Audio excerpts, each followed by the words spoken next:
5 of the 6 governors which make up the states in the South-South geopolitical zone of Nigeria, Bayelsa, Akwa Ibom, Delta, Edo, and Rivers, have met in Port Harcourt, the capital of Rivers State, yesterday. The governor of Cross River State was absent from the meeting.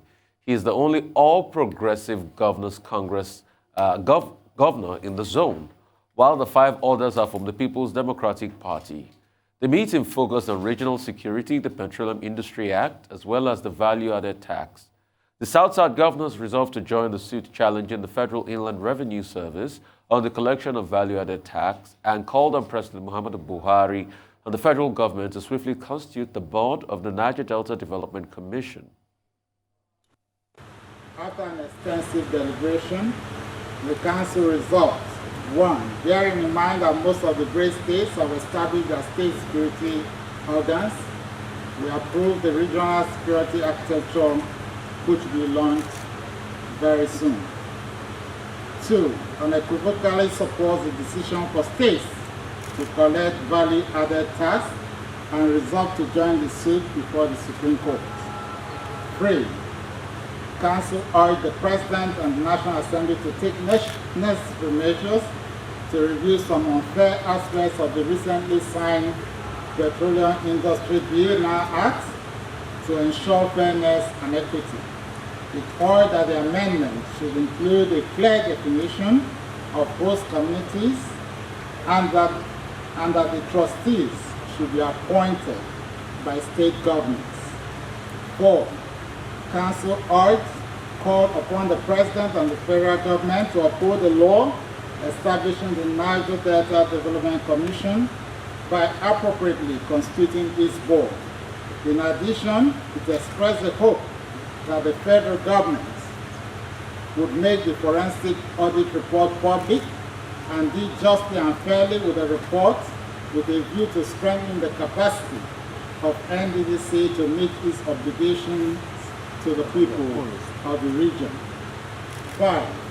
Council regretted that the President and the federal government had generally failed to give reasoned consideration to requests made by the region during the dialogue with a special federal delegation led by Professor Ibrahim Gambari, Chief of Staff to the President.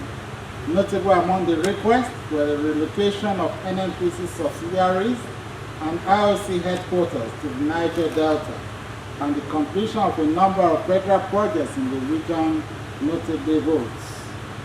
At the end of deliberations, Council expressed its appreciation to the chairman and commended the host government for its warm hospitality and for the success of the meeting.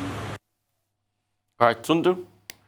I'm sure there are going to be reactions to this from other parts very soon. Well, of course. But they have already reacted, if yesterday's reports are to be believed, because those reports are saying Adamawa, Plateau, and Kaduna states want to join the FIRS in this suit. And there's also been reports about Zamfara and Kogi. Yeah. So now we have the 5 South-South states. Well, it should be 6, but Cross River hasn't joined in. With the center. Wanting to join Rivers, which has already been joined by Lagos. So really the battle lines are clearly drawn, and it's unfortunate. In the case of a state like Cross River State, the fact that he's an APC governor does not mean that he should not represent the interests of his people. Lagos is also firmly APC and has always been, and Lagos State has joined with Rivers. It's not about politics, it's about serving your people, it's about fiscal federalism. So that's just what I'll say on that. The NDDC report, it's unfortunate that a month later,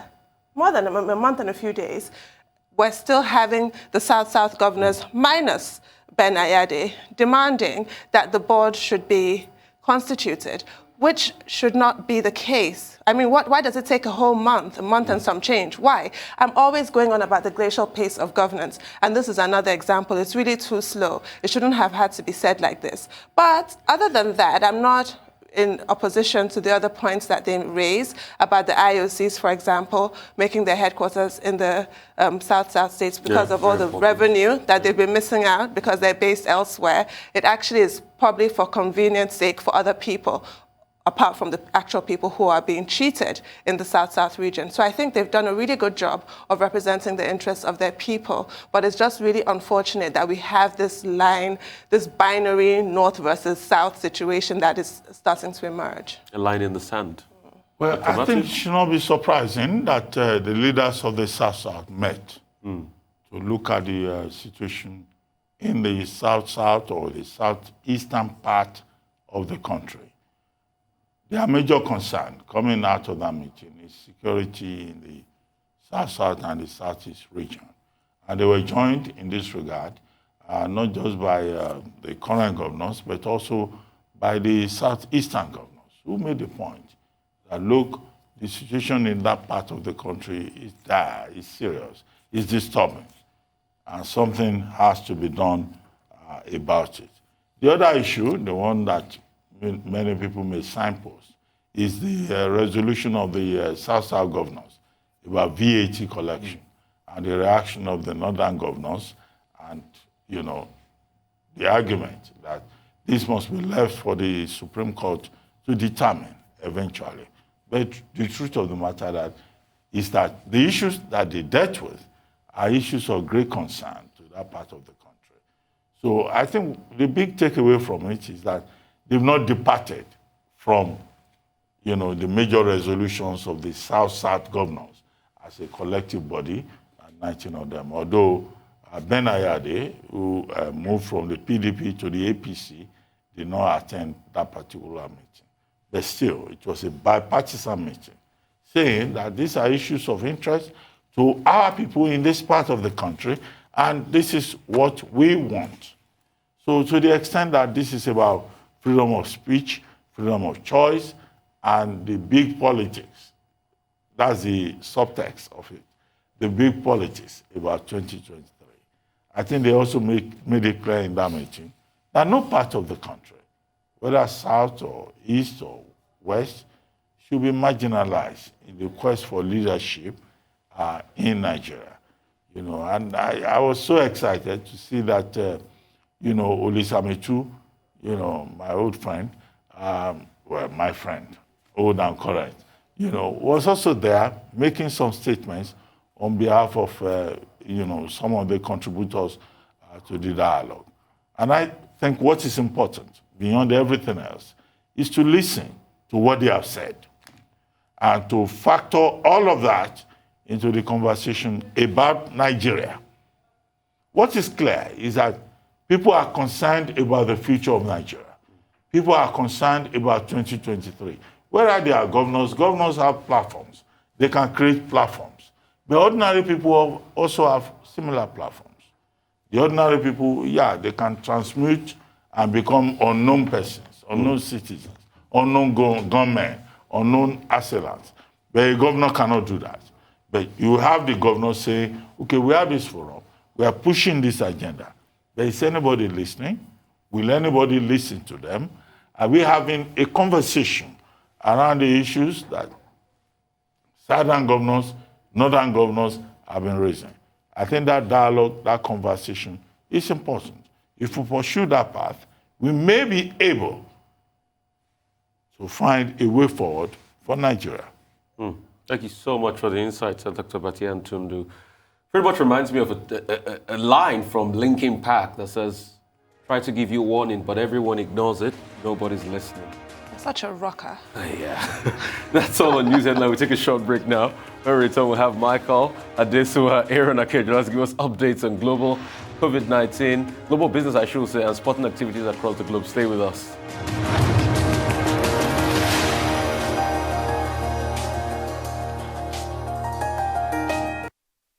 Welcome back to the morning show here on Arise News. Dr. Batu, really. We should have a show off the Lord, air. we need one. Now for business updates, Michael Wilson joins us from London. Good morning, Mr. Wilson. Good morning, and welcome to what I think is going to be a fairly choppy week, actually, this week. Remember that the mainland markets in China are closed for a holiday until Friday. And on Friday, of course, we get the US non-farm payrolls. So really, not a lot of big data before then, and the market's actually looking towards what's going to be mentioned about tapering, what kind of mood we're going to be in by the time we see how many jobs are being added to the US economy. So shares, therefore, China apart, because I said it's on holiday, Nikkei falling nearly 2%. It actually getting into sort of correction territory, as they call it, round about that sort of level. It follows big losses on Wall Street yesterday. Hong Kong bucked the trend very, very slightly. The actual National Bank of Australia, only major news there, didn't change interest rates at all. The China property crisis is getting interesting. I know we've talked about Evergrande in the past, but now there's two other developers who are they've been downgraded because they've not actually paid the money that they owe. Fantasia Holdings and Cynic Holdings, I think that's how you pronounce it. They got very strained cash flow situations, and it won't be the same kind of fallout that we are expecting maybe from Evergrande. Remember there that liabilities of $300 billion in China. So these two don't compare with that, but still it's adding to the sort of picture. The US has said through its trade representative, Catherine Tai, who is a Mandarin speaker and an expert on China, promised a new approach to trade relations, taking, as it puts it, all steps necessary to protect US interests, to quote, to the hilt. So she's not ruling out further trade tariffs, but she's going to try to hold the Chinese feet to the fire about the agreement that they had to buy this proportion of US imports, which they have not done so far. As far as the US markets are concerned, it looks as though we know what happened yesterday. It was a big drop and all the rest of it. NASDAQ down about 2%. It's felt that Europe may be sort of getting slightly better over that. But when you look at what happened yesterday, Apple, Alphabet, Amazon, Microsoft fell at least 2%. And the Dow Jones, the blue chip Dow Jones, down 300 points yesterday. It's been prompted, really, it's been called skittishness at the moment, which suggests it's not quite as serious as people think, but there are plenty of days to come before we actually get a final verdict on this. I suspect it will be Friday's jobs figures. But a recent jump in US government bond yields has meant that equities are slightly less attractive, and that's caused them to fall. Those bond yields rising because of expectation of increased interest rates as a result of the general tightening of the US economy. OPEC Plus then, and surprise, surprise, they did not respond at all to pleas to increase production. They've had that from all over the world. It's going to stick to its plan of 400,000 barrels a day increase on a monthly basis. And even though there's an energy crisis around, they're not going to do anything. So we can expect a lot more friction between the US, Europe, and China over energy supplies. Facebook is back online. You'll be very pleased to know about the outage yesterday. Facebook, Instagram, WhatsApp, once again accessible. 6 hours of outage. What on earth did people do for 6 hours who couldn't chat on Facebook? What did you do? Did you actually talk to each other? Very possibly. Let's hope so. Some of the services are not fully functioning as we speak, as I got it from this morning. But remember what we were talking about yesterday. Facebook is facing that technical kind of problems, and also this whistleblower, Frances Haugen, who spoke over the weekend on American television. She's going to be speaking to Europe, she's going to be speaking to London, and she's been talking about the company that puts it, profit above safety. Where's the civil integrity unit? What's the but about children?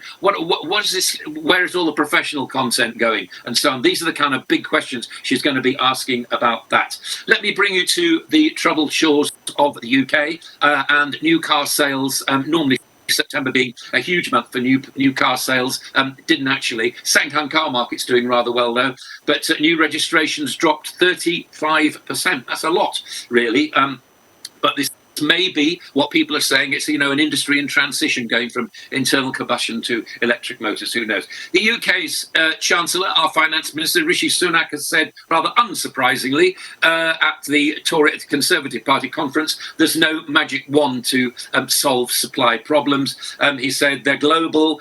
Ministers doing everything they can to mitigate them. Pragmatic, controlled immigration. I think that means about 27 people have actually applied for the 100 300,000 vacancies that there are in HGVs in this country, but I could be wrong. But on the basis of industry solving itself, Morrison's, the supermarket, which was taken over, as you know, by the private equity fund at the end of this sort of long battle, the chairman of the supermarket has said that it will be able to deliver a good Christmas. There won't be these empty shelves by the time Christmas comes.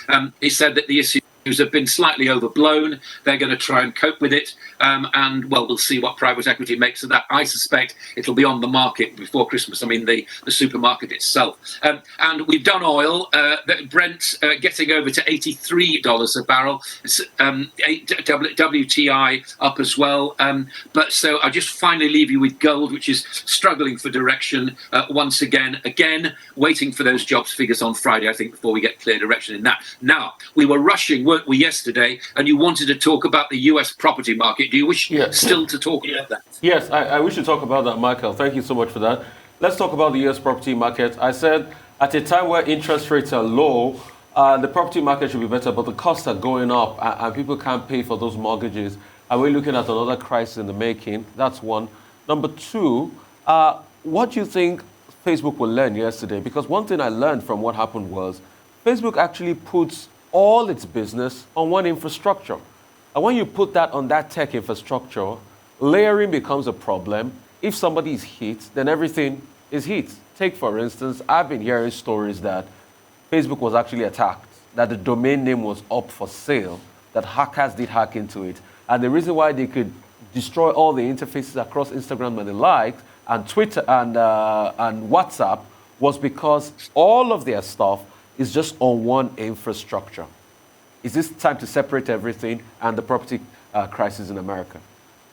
Okay, let's do Facebook first of all. I think you probably know technically much more than I do about Facebook, given from what you've just said. I would say yes, it would be sensible, wouldn't it, not to have all your eggs in one basket as far as technicalities are concerned. Again, I don't know the technicalities of it. I couldn't agree with you more. I mean, I'm sure they'll be looking at that. I would also like them to look at, for example, all these issues that this whistleblower that we were hearing about yesterday, and who spoke to the United States over the weekend on one of their current affairs programs, talking about this business about putting profit above safety. Now, the shares down 13% just on that. Don't know what the shares are going to do today after these outages, but as you say, they're pretty serious. But what about the Civil Integrity Unit? What about improving content moderation? What about governing what algorithms do? And what about this idea that they can self-govern their quality levels? I don't think that anybody can self-govern what they do for all the obvious reasons that we don't need to go into. I mean, it just seems crazy to me. But yes, I think that technically you're probably absolutely right. So, you know, but that's down to Facebook to solve that. Become much more expensive for them. Let's hope they do something. As far as the US property market's concerned, look, it's exactly the same all over the world. I'm having a little bit of work done here, and the contractors are telling me that they can't get hold of wood, they can't get hold of toughened glass, for example. Now, we know, never mind me though, let's talk about the United States. I'm just saying these global supply problems are hitting everybody. There's no question there's a property bubble in the United States. I think the average house price has gone up some 16% since last year. You're also seeing a move out of the cities and into the countryside, which is forcing prices up there. Do I think there's a bubble? Yes, I do. Do I think this bubble is about to burst? I don't think it'll be exactly the same as the subprime crisis, because that was due to different things. That was nasty little mortgages all being bundled up, and then debt being bought by more debt by more debt, you know, all those years ago in 2008. No, I think this is all, in a sense, this is a bubble waiting to burst. And I think as soon as things become A, unavailable, and B, unaffordable, that bubble will burst. I don't think it's got anything to do with Evergrande. I just think it's specifically to do with the United States. And we're going to see a big change when they start to tighten their economy, as they may well start to do. We may get some indications of that after the jobs figures on Friday. Well, speaking of putting all your chickens in one basket, as Rufai just referred to with Facebook, I also want to stress the fact that businesses should have their own websites, because with what happened with Facebook and Instagram and WhatsApp, a lot of people were not able to have any sort of commercial activity. And why was that monopoly even allowed in the first case? Why should one person own these huge brands? And anyway, never mind. Moving on from that is a headline in today's Telegraph, saying that British businesses were drunk on foreign labor, and that the supply crisis is not a failure of the states, but it's a failure of the free markets. And I recall as of 4 years ago, the word then was not drunk on cheap labor, it was hooked on cheap labor. And British businesses being encouraged as of 4 years ago to wean themselves off of foreign labor. There were all kinds of statistics being bandied about, Romanians taking up this much of the workforce, Bulgarians and Poles, what have you, and accepting less than your average British person, and that British businesses should look towards a domestic workforce. And now all those chickens have come home to roost. So what's your analysis? Was it a failure of the state or of the free market? No, it's not. No, I don't believe in the state getting involved at all. It was a failure of business. But what it is, it's the consumer wanting cheaper prices at the end of the day. It's a buy and a sell. Who's buying, who's selling, and at what kind of price. That's what it's all about. And I think that what we were depending upon is low cost workers to do low cost jobs, like they do in most countries. Actually, if you want to pay more, then you will. And if businesses need to, as it were, sober up after being drunk over cheap labour, then that's what they're going to do. That's why I drew your attention to this story about Morrison's, the chairman of that, saying, do you know what, it's down to us to solve these kind of things, down to us to supply to solve the supply problems. It's down to us to attract, to make our jobs, service jobs particularly, more attractive to people in this country, so that they want to do them. And just before we start worrying about what's happening in the UK, I just want to add to what I was saying yesterday. This service industry thing and low cost jobs is not just restricted, has not just been restricted to the UK. It's also been Germany, France, Italy, and Spain as well. You know, I mean, Greece too. Greece exists on 5 or 6 months of holiday and tourists every year. What do the people do who work for those industries for the rest of the year? I can tell you, not a great deal, to be honest. So there's a lot of endemic dependence upon cheap labour throughout the world. And I think that as soon as British business starts to sober up, the better. As soon as it takes responsibility for its own supply chains, the better. Well, Micah, I mean, I know you've talked about Facebook. Facebook is offering an explanation. 40 configuration change, leading to more than 6-hour outage, and they say they've taken care of it. But look, it's the Facebook, the giant. Is it faltering? Are there other problems that we need to worry about? And, you know, how has the market responded? Because in all of this, nobody has talked about how the market responded. Well, I did. I said that what had happened as a result of the whistleblower yesterday, the market all the way through yesterday their shares were down about 15%. We wait to see what effect and what we've just been talking about, Rifai, about, you know, what. Is it wise that this company has all its technology in one basket, as we understand it has? No, it hasn't. I hope that people actually look quite closely at it. Facebook itself is attracting a lot of criticism, as you know, from the Democrats in the United States, from countries around the world that are wondering about how much tax it pays, and also from this whistleblower who's come out as well. And we're looking at an organisation which is crazily above itself. Social media is apparently quite important. It's important to your kids. It's important to your colleagues. It's not. I mean, if you want to do it, you do it. But that's all it is. It's nothing special. It's a business that people actually want. And I feel as though regulation is coming on its way to all these companies, and quite right too. I don't think children should be allowed to see some of the things on Facebook. You can't stop them doing it. All you can do is regulate Facebook itself and the other social media parts as well. Okay, thank you so much, Michael. I mean, some people are singing a breakup song about Facebook and the big giants, tech media, and big tech, but time will tell. Thank you so much. Adesua, we go to COVID-19 pandemic update. Adesua, I'm irate this morning. The UK did not put Nigeria's name. They don't respect our vaccines. This is racism. Racism, racism. Good morning, Adesua. And good morning, Rufai. You couldn't have said it any better. And we'll talk about that in a bit. Good morning, Tundu, and good morning, Dr. Bati. But let's look at Good morning. Let's look at some of the data we have so far, and then we'll talk to that very important issue you've raised to Rufai. The Delta variant remains very dominant in most parts of the world where we're seeing cases surge, and of course, complications from the virus leading to deaths.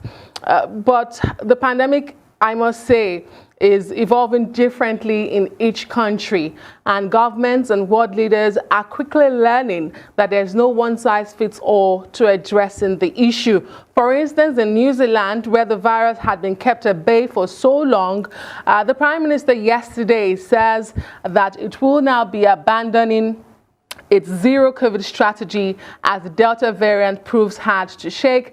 New Zealand keeps recording, however little, new infections in the country. But so far globally, 235 million cases and about 4.8 million deaths have been recorded. 6.2 billion doses of coronavirus vaccines have been administered.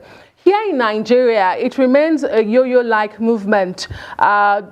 With the data, in the last 24 hours, 9 states officially reported 141 cases and no COVID-19 related deaths in Nigeria in the last 24 hours. That's about 2-folds of the 74 infections reported a day earlier. So far, Nigeria has recorded over 206,000 infections and unfortunately has lost over 2,700 people to the disease. Still no update on latest vaccination numbers from the NPHCDA. We're likely to get an update when the agency briefs later today. Hopefully it does. It is also expected now to the issue you talked about, Rufai, that Dr. Faisal Schreib, who is the head of the NPHCDA in Nigeria, will be addressing the public on that published list of countries where vaccines are recognized by the UK government. A list of 50 countries were published yesterday by the UK government, and Nigeria was missing on the list. You will recall that Dr. Faisal Schreib had told us during his recent briefings that the UK government recognizes the vaccines being administered in Nigeria. But again, this is a debate for the world, and I know you all have your takes on it because it makes absolutely no sense for a lot of people. These vaccines are produced, some of them, the COVID shield in particular, was produced in India. However, we've seen vaccines come directly from these countries, from EU nations, from the UK, have come directly to Nigeria. So you wonder, what is the thinking behind this? What you have termed it, Rufai, racism. Maybe some may not agree with that term, but it makes absolutely no sense to me. Meanwhile, moving on, top Nigerians in the field of business and entertainment joined other influential African figures to call on G20 countries to urgently donate vaccines to Africa. Well, they include musician and UNICEF Goodwill Ambassador Femi Kuti, business leader and philanthropist Tony Elumelu, musician and UNICEF Nigerian Ambassador Kobam Sasukwo, actor and producer Genevieve Inaji, as well as Nigerian songwriter and singer David Adedeji Adeleke, popularly known as Davido.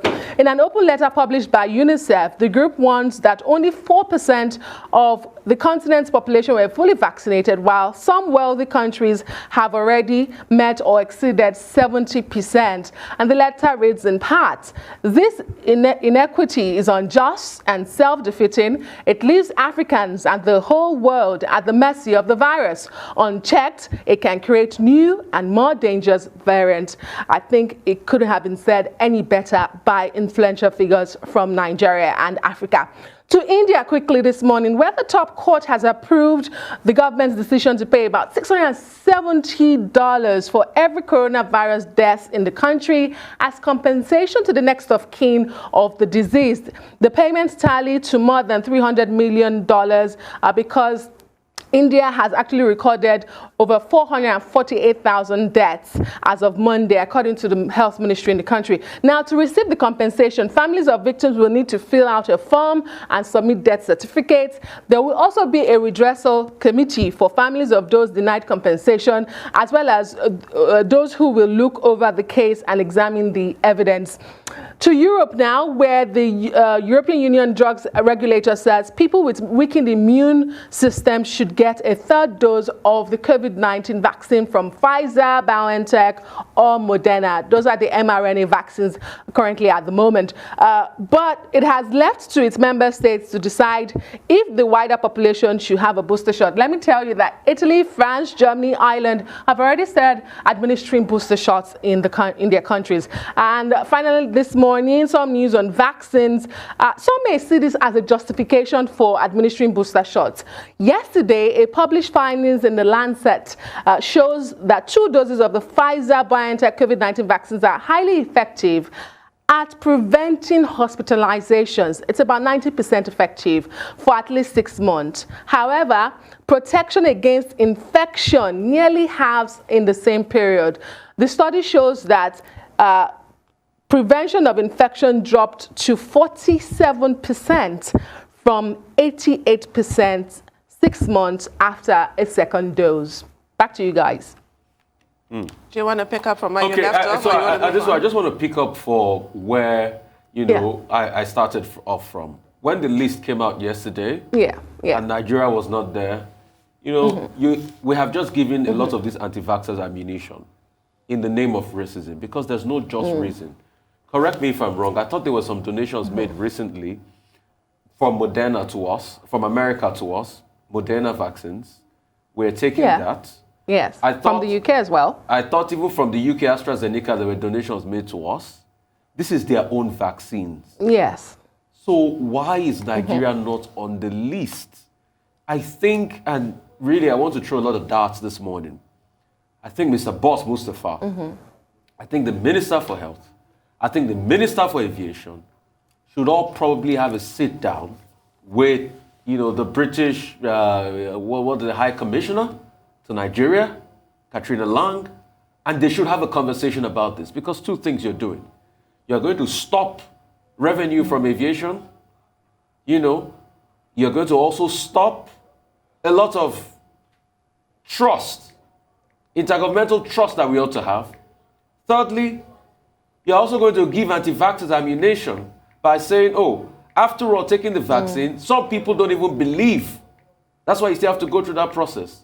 Adesua, I'm irate this morning. Yeah, the biggest worry is vaccine hesitancy. Yes. Yes. I'm irate this morning because what you are telling us is that we're not good enough to come into your UK, which is sad. And I think the British authority, the British High Commission, the British Consulate, whatever it is, their representative should issue out a statement. We need to know what's happening. You can't keep Nigerians like this in the dark and treat us like animals. We are not animals. We are Nigerians. That's why we call on our government to work speedily as regards this. We want heads should roll. We want to hear reactions as regards this. And it has to come in quick. This is sad. A very sad, sad day for all of us. I think it's just sad for the people responsible for this asinine policy and the people who, as a result of the silliness, will not get their vaccines and could end up dying for no real reason other than this kind of folly. And I do think it's racist because there's no other reason that I can think of for it. It really makes no sense applying this kind of double standard. Okay, clearly.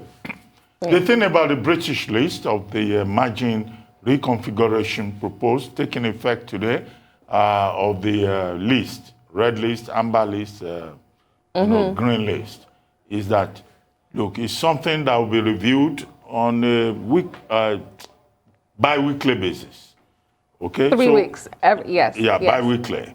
So the proposal is that before the end of the month, South Africa will be included, Mexico will be included. So it's not as if all of this is cast in stone.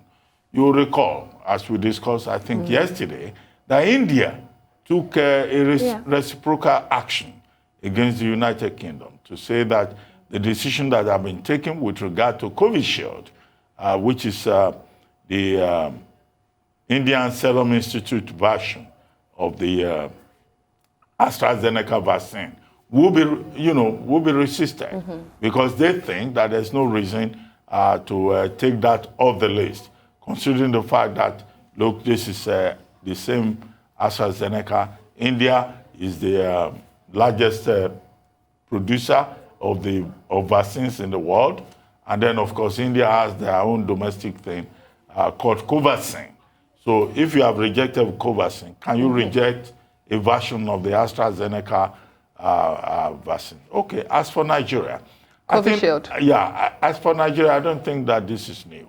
The national, agency, primary healthcare development agency, which is in charge of the immunization, addressed this before to say clearly that they are engaging the UK government and that we will get to a point. But what I expect is that, okay, if South Africa, now the first country in Africa to get onto that clearance list, is already there, maybe subsequent revisions will also put us there. It's just important for countries of the world to insist on solidarity, on cooperation, on equity, and to ensure that there is no discrimination in terms of which country passes the test or does not pass the test. Now, as for the EU regulator, they have now allowed boosters for persons between the ages of 18 and 55. Now, the only thing we can say to that is that while, yes, countries of the world, regions of the world have the right to protect their own interests, can we again restate the concern by the WHO and also other international bodies, including the WTO, that look, you cannot keep doing this when in Africa, Asia, other parts of the world, very small percentage of the population is vaccinated. Can we, all of us, have a fair share of what is available, before you begin to give other people the booster after 2 doses? But the residual point about that is that, look, countries will look out for themselves first. We can talk about United Nations, we can talk about everything, but countries have their own strategic interests. And that is why the world today is a world of inequity and division. As for the stars, Angelique Kidjo and Davido and all the others, well, that's to be, commended. Star power to support a major issue within the international community. And to say, give the dose, supply the dose, focus on justice and equity. And I think we can only commend all the stars who have used their powerful influence to support that drive. All right, thank you so much, Dr. Batian.